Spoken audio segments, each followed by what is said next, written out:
Hola, hola, my dear amigos. Welcome back to Learn Spanish World.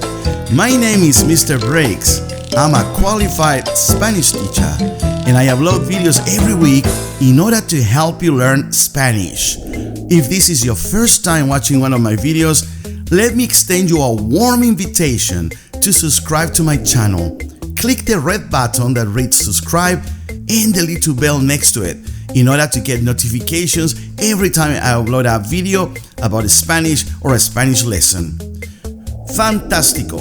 Muy bien amigos, let's continue watching part 2 of my video about how to overcome obstacles in our endeavor, in our mission to learn Spanish. If you haven't seen part 1, I strongly recommend you to watch that video first, and in that way you'll be able to make a good connection between what we spoke previously and what we'll continue discussing today. I've got a link here, so click the link if you haven't watched the video yet. Otherwise, let's continue. That's why it's important that you try to widen out, try to get to know more people. It may not be easy at first, obviously, because of that communication gap, but maybe you could enroll and do some activities. You like dancing, you like literature. Maybe you could enroll in an English class, because I know in Chile and many other Spanish countries they study English. So there's a lot of kids that need help with their English, and you speak perfect. You got an advantage because you already speak one of the most spoken languages on earth, which is English, an extremely important language. All the books on science and technology are first written in English, so you've got an advantage. Now think for a moment, if you already speak English, you got an advantage. Imagine adding the second most spoken language on earth by native speakers, namely Spanish. So if you already speak English and on top of that you add the second most spoken language spoken by native speakers, you will get a tremendous advantage over a lot of other people who are monolingual, single lingual, they only speak one language and that's it, that's their own world.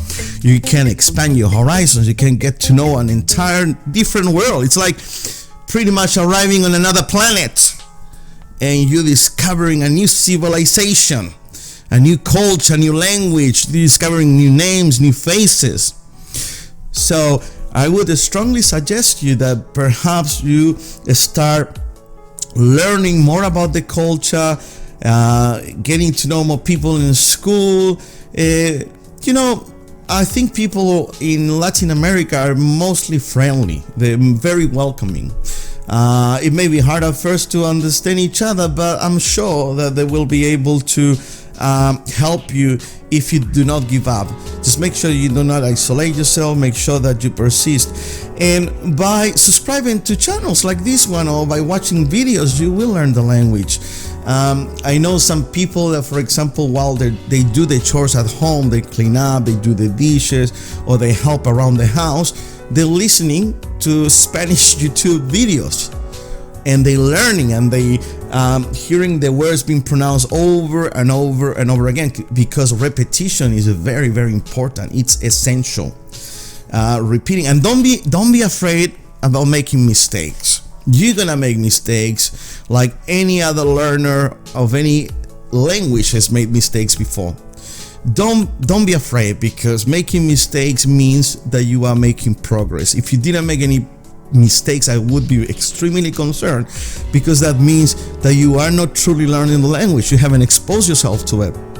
I knew a gentleman who was born in Greece a long time ago, and when I met him, he used to be my neighbor. He'd been living in Australia for 50 years. Think about that. I'm not talking about 10, 20, 30. I'm talking about 50 years. Yeah, he was elderly.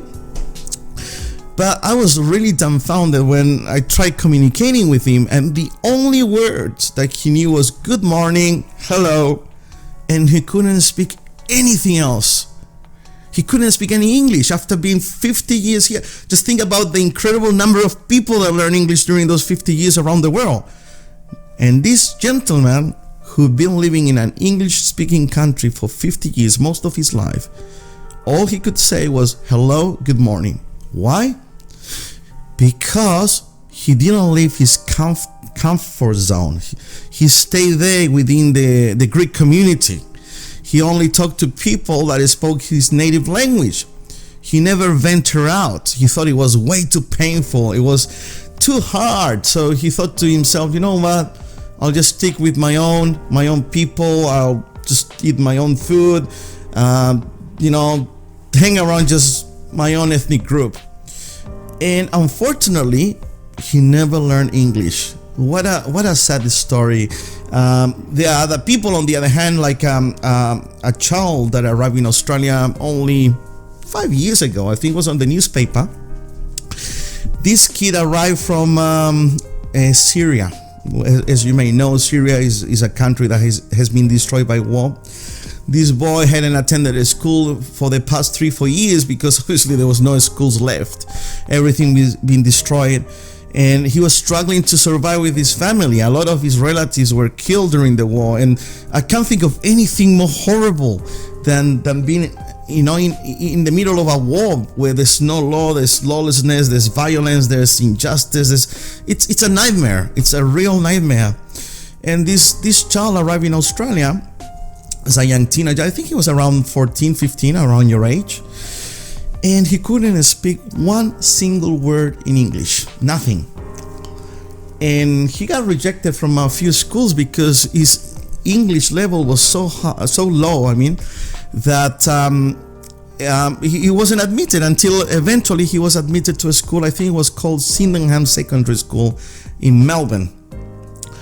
And within 2 to 3 years, this boy who couldn't speak English improved so much that when he sat down for the VCE, which is it's the ultimate test in Australia, in Victoria, in the state of Victoria, for literacy and numeracy, mathematics, English, and so on, he was the best scorer of the entire state, leaving behind kids that were born in Australia that were natives of the language. But this boy excelled. And think about this, 3-4 years before he arrived here, he couldn't even speak any language, any English at all. He couldn't speak any English. He could have easily said, oh, this is so terrible. I'm so depressed. I'm so sad. My country has been destroyed. I lost my relatives. I don't speak the language. I'm just depressed. I'm not going to do anything, and I'm going to stay home. And that's it. And the story would have been, unfortunately, a different one. But fortunately to say, he was very resilient. He was very determined. And he was very studious, and he never gave up. I like referring to examples like these boys because it gives us hope. It shows us that no matter where you are, no matter how hard it may be for you, you can learn the language that you want to learn. But it's very important that you do not give up. You have to be persistent. You have to expose yourself to the language. Some people say, I'll give you an example. I'm trying to learn Mandarin, Chinese. Oh yes. I like learning languages, and I find Mandarin Chinese a beautiful language. I love it. I really do love Mandarin. It's not an easy language. For a start, they use characters. They don't have the same alphabet as we do in English, or at least Spanish and English have almost identical alphabets.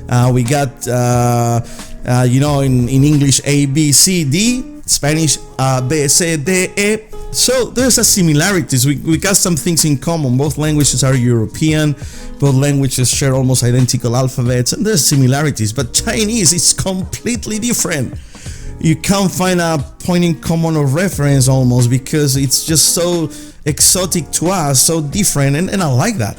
And it's tonal. They got 4 different tones in Mandarin. So if you say ma, you could say one thing. Say ma, you could say something else. But Spanish and English, they're like distant cousins. Yes, they are different, but they're also similar. There's a lot of Latin words that are very similar. And I'd venture to say that Spanish and English are way much easier to learn, in my case, than Chinese, even though Chinese is a beautiful language and I'm very passionate about it too. So the fact that you are in a Spanish country, it's an advantage, because it's pretty much your distant cousin.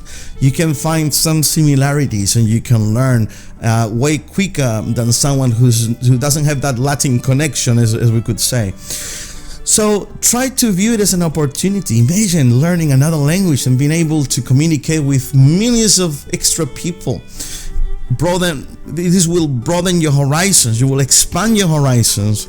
You will be able to enjoy the best from both worlds. So, as I said to you at the start of this video, I'm sorry to hear what you're going through, but don't give up. Join a social club, attend a church where they deliver the services in Spanish, or make friends in the school. Try to watch as many videos as possible and try repeating, practicing, learn some songs, play some computer games in the Spanish and so on, and eventually you'll start understanding, because the first thing you do, you tune in your hearing. I remember the first time I arrived here, I couldn't understand anything. After months of listening to the news, listening to the radio, eventually it clicks and you start understanding.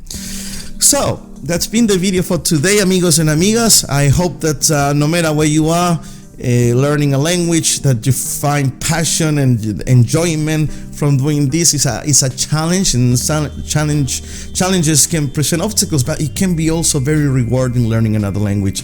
If you like this video, please give me a like and subscribe. If you would like to send a message or a comment, feel free to leave it in the comments here, and we'll give you a shout out next time, okay? Alright, my dear amigos, I hope that you're doing really well. It's been a pleasure. This has been Professor Brick. Really nice to talk to you, and we'll see you next time.